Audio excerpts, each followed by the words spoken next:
Celebrity makeup artist èyí tí a mọ orúkọ rẹ̀ sí Dewumi Fatai tí gbogbo ayé náà sì mọ̀ sí Glitter Touch Abayo Abadúpẹ́. Arábìnrin yìí jẹ́ ìkan lára àwọn tó máa ń ṣe makeup fún àwọn celebrities tó sì jẹ́ wípé ó mọ iṣẹ́ rẹ̀ níṣẹ́ tí àwọn èèyàn tí wọ́n sì nífẹ̀ẹ́ rẹ̀ gan láàrin àwọn ẹgbẹ́ òṣèré. Abayo Abadúpẹ́ fún oríire èyí tí ọmọ rẹ̀ Yasir èyí tó ṣe ní ọjọ́ àná nígbà tí ọmọ yìí tó parí Quran wọ́n ṣe wòlímọ̀ fún. Níbi ìnáwó yìí a rí àwọn gbajúgbajà òṣèré èyí tí wọ́n wá síbi ìnáwó yìí láti wá bá yẹ ayọ̀ ọmọ rẹ̀ ọmọ ọdún mẹ́wàá èyí tó parí Quran tó sì tó ṣe ayẹyẹ ọjọ́ ìbí ìyẹn 10 years lánàá.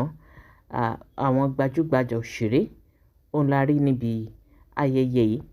Lára àwọn gbajúgbajà èyí tá a rí níbi ayẹyẹ yìí ara wọn láti rí Lateef Adédìméjì ìyẹn bàbá ìbẹ́ta. Ẹ rí wípé òun náà wá síbẹ̀ inú rẹ̀ dùn. Ó bẹ̀rẹ̀ sí ní ná ọmọ ọlọ́jọ́ ìbí àti olóríire ọmọ èyí tó parí Quran ẹ̀. Ó bẹ̀rẹ̀ sí ní ná lówó gẹ́gẹ́ bí a ṣe rí fídíò ọ̀hún èyí tí òun kọjá lọ nínú fọ́nrán mi yìí. Inú Dewumi Fatai inú rẹ̀ dùn nígbà tó rí Abdulateef ó dì mọ́.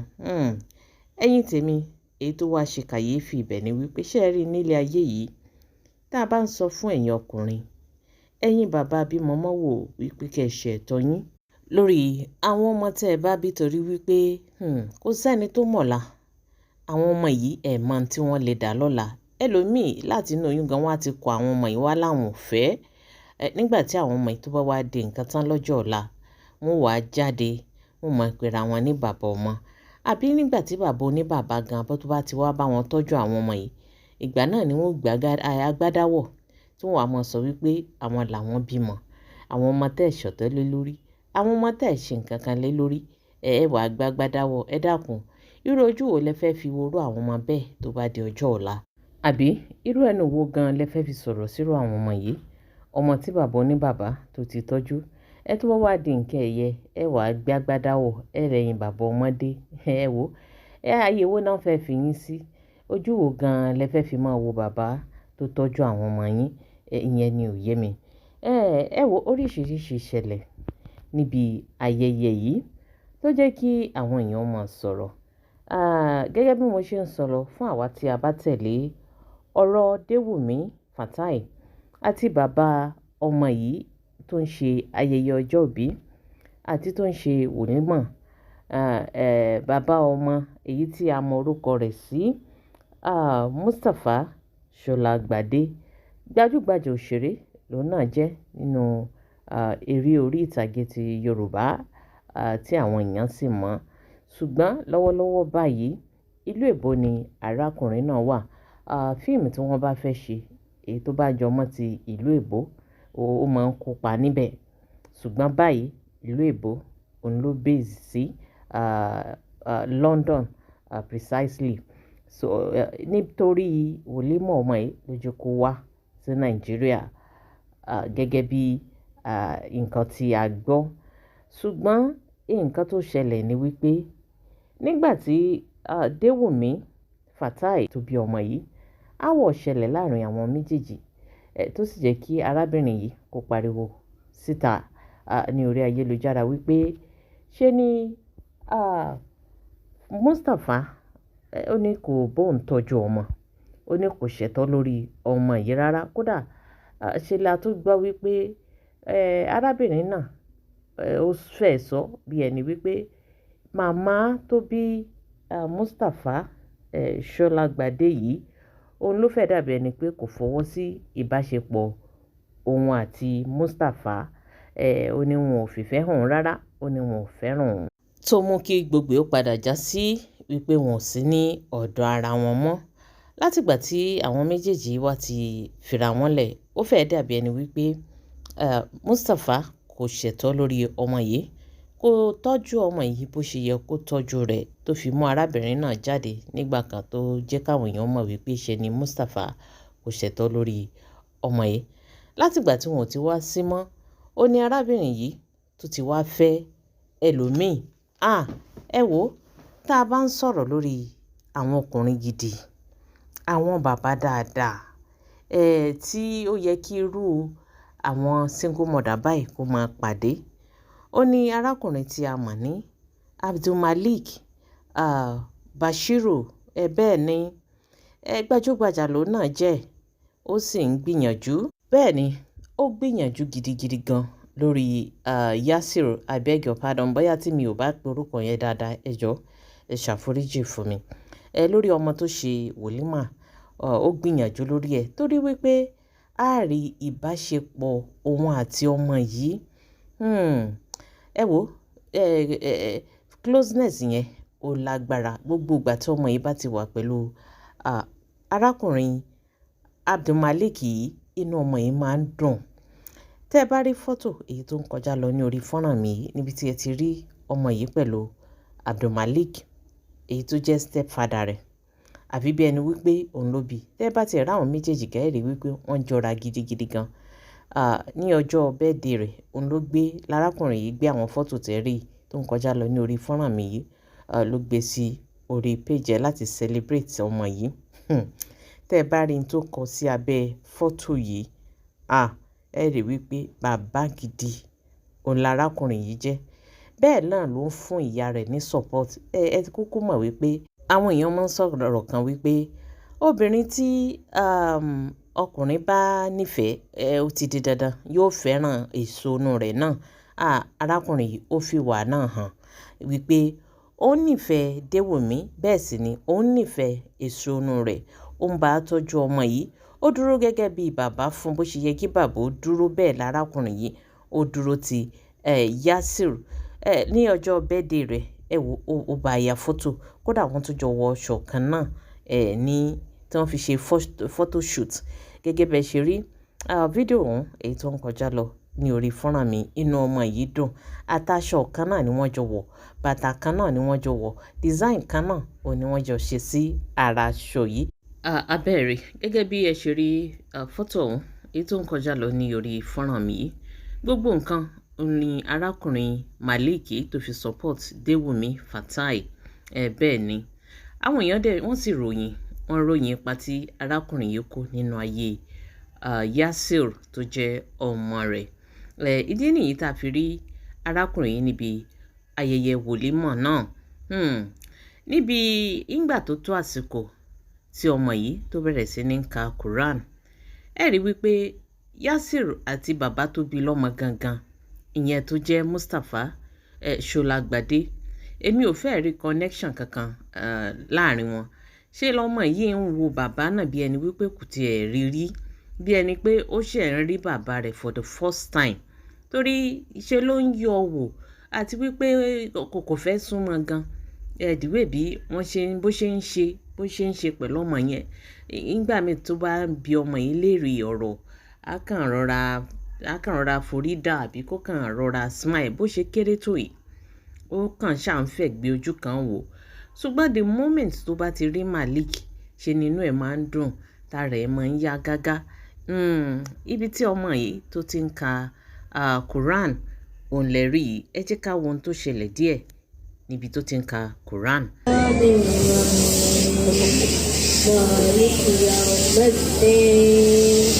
إياك نعبد وإياك نستعين اهدنا الصراط المستقيم صراط الذين أنعمت عليهم غير المغضوب عليهم ولا الضالين. سورة البقرة مدنية وآياتها 286. بسم الله الرحمن الرحيم. ألف لام ميم. ذلك الكتاب لا ريب فيه هدى للمتقين الموقنين الذين يؤمنون بالغيب ويقيمون الصلاة ومما رزقناهم ينفقون والذين يؤمنون بما أنزل إليك وما أنزل من قبلك وبالآخرة هم يوقنون أولئك على هدى من ربهم وأولئك هم المفلحون وبلغ رسول الكريم ونحن على ذلك من الشاهدين صدق الله مولانا العظيم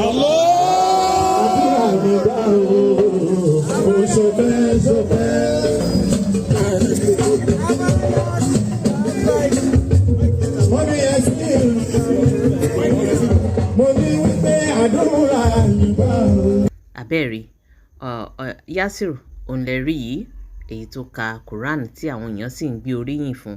Ẹ rí wípé ńgbà tó ka dé stage kan màmá rẹ̀ wà emotional, ó sunkún, ó rántí àwọn nǹkan kan, omijé jáde lójú ẹ̀, ó dì mọ́.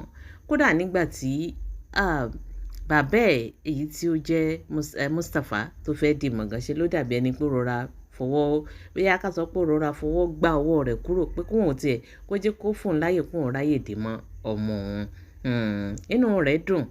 Ẹ rí wípé body language Mustapha gan ẹ rí para rẹ̀ ò balẹ̀, òun gan ṣe ló ń dàbí ẹni pé ojú ń tì í, ó ń ríra rẹ̀ bí ẹni tí ò ṣojúṣe rẹ̀ rárá.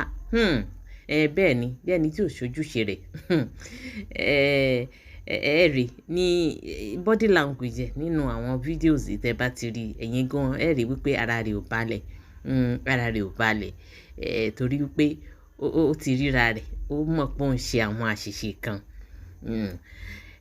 Já tún wá mú eléyìí kúrò ń bẹ. Ẹ rí wípé níbi tí a ti rí ọmọ yìí náà tó ti ń jó pẹ̀lú ìyá rẹ̀, fídíò ìmúlẹ̀ ń rí ní orí fọ́nrán mi yìí. Ẹ jẹ́ ká wo ohun tó ṣẹlẹ̀ ń bẹ náà.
Abẹ́ẹ̀rí báyìí tí ẹ bá wo fídíò yìí dáadáa, ẹ rí wípé níbi tí Yasiru tó ti ń bá màmá rẹ̀ jó tó ń jó, òun làwọn àfáà sọ fún Mustapha wípé kí òun náà kó bá ọmọ náà jó.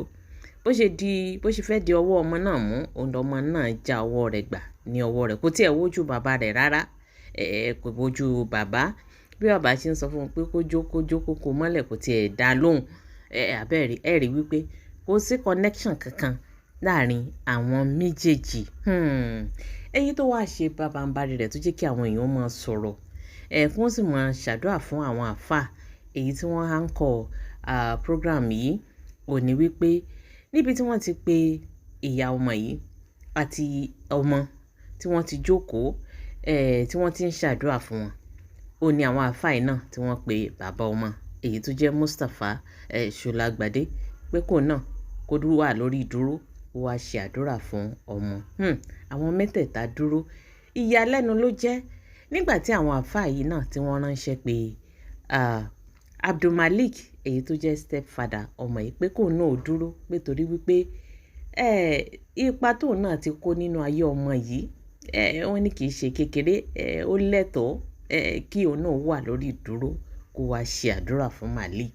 wọ́n pe àwọn mẹ́tẹ̀ẹ̀ta papọ̀. Ìyẹn bàbá ọmọ ọlọ́jọ́ ìbí tó jẹ́ Mustapha Ṣọlágbadé àti ìyá ọmọ àti ọkọ tí Déwùmí ń fẹ́ lọ́wọ́lọ́wọ́ báyìí, wọ́n jọ wà lórí ìdúró abẹ́ẹ̀rí. Àwọn àáfàá yìí wọ́n ṣe tó yẹ wọ́n ṣe lóòótọ́, àwọn èèyàn sì gbóríyìn fún wọn, wọ́n bẹ̀rẹ̀ sí ní ṣàdúrà fún wọn wípé lóòótọ́ o in tó yẹ kí wọ́n ṣe bó ṣe yẹ wọ́n ṣe náà gẹ́lẹ́ òun ni wọ́n ṣe, ìtorí wípé ìyẹn Abdulmalik tó jẹ́ stepfather Yasir àwọn ló gbìyànjú lórí ọmọ yìí, kì í ṣe kékeré, ó tọ́jú ọmọ yìí bó ṣe yẹ kó tọ́jú ọmọ títí ó fìfẹ́ hàn. Bẹ́ẹ̀ ni bá ti rí connection láàrin àwọn méjèèjì ẹ ti mọ̀ wípé ó really show ọmọ yìí ní love. Bẹ́ẹ̀ ni ẹ̀yin tèmi, ẹ má jẹ́ ká fọ̀rọ̀ gọ̀, ẹ jẹ́ ká wo ohun tó ṣẹlẹ̀ nínú fídíò náà. Ó yà mí lẹ́nu pé láàárọ̀ yìí náà ni Haji Mustapha dé láti UK tó rí yẹ sí ẹ̀. Ni mo fi nínú mi tún wá dùn sí pé ó ṣe Haji Mustapha Ṣọlágbadé ẹni kí Haji Mustapha máa bọ̀ kó máa bọ̀ ní ẹgbẹ́ ọmọ rẹ̀ báyìí. Masha Allah. Kí ẹ tó bá mi gbé àga tiẹ̀ náà kó máa bọ̀. Àwọn ènìyàn wọ̀nyí àwọn èèyàn tó ní ìtumọ̀ tí mo fẹ́ bá sọ̀rọ̀ láàrin àkókò yìí nìyẹn. Haji Mustapha, thank you very much. Baraka wa gbogbo rẹ ìṣòro barakallahu fi barakallahu fi Masha Allah. Bí mo ṣe wáyé pé Haji Mustapha yẹn màá tún pé Haji Abdulmalik. Haji Abdulmalik. Mi ò mọ mi tí báwo mo ṣe dẹ́ta mi Haji Malik ti wá pàdé mi. Níbi tí Haji Malik bá wà, Haji Malik máa gbé àga wọ̀ kó máa bọ̀ wá sí ibi wáyé. Haji Malik. Ó ní tí mo fi ní kó náà máa bọ̀. Haji Malik.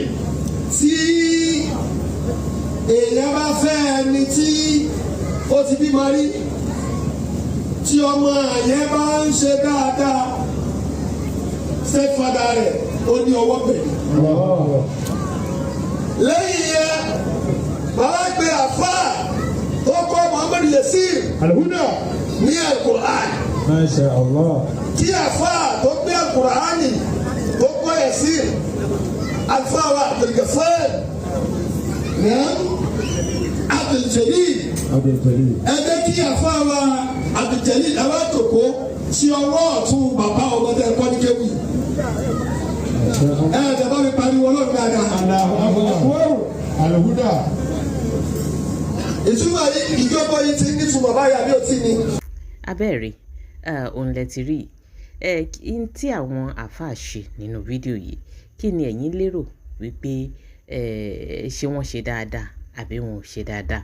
Ṣé bó ṣe yẹ kí wọ́n ṣe gẹ́lẹ́ òun ni wọ́n ṣe tí wọ́n fi pe bàbá ọmọ yìí àti stepfather rẹ̀ tí wọ́n fi pè wọ́n papọ̀ wípé kí wọ́n wá ṣàdúrà? Ibẹ̀ náà làwọn kan sọ wípé ṣé ló yẹ kí Abdulmalik tó jẹ́ stepfather Yasir, wọ́n ní ó yẹ kó yẹra fún bàbá ọmọ yìí àti ìyá ọmọ nígbà tí wọ́n ní kó wá ṣàdúrà, pé kò yẹ kó yóò wà pẹ̀lú wọn. Wọ́n ní àṣejù rẹ̀ pọ̀. Bẹ́ẹ̀ náà làwọn kan sọ wípé àwọn like bó ṣe fún Déwùmí ní support. Kí ni èròǹgbà tiyín náà? Ẹ fi dáhùn yín, ẹ fi sí orí comment section. Ẹ jẹ́ ká jọ sọ, ẹ jẹ́ ká jọ ire o.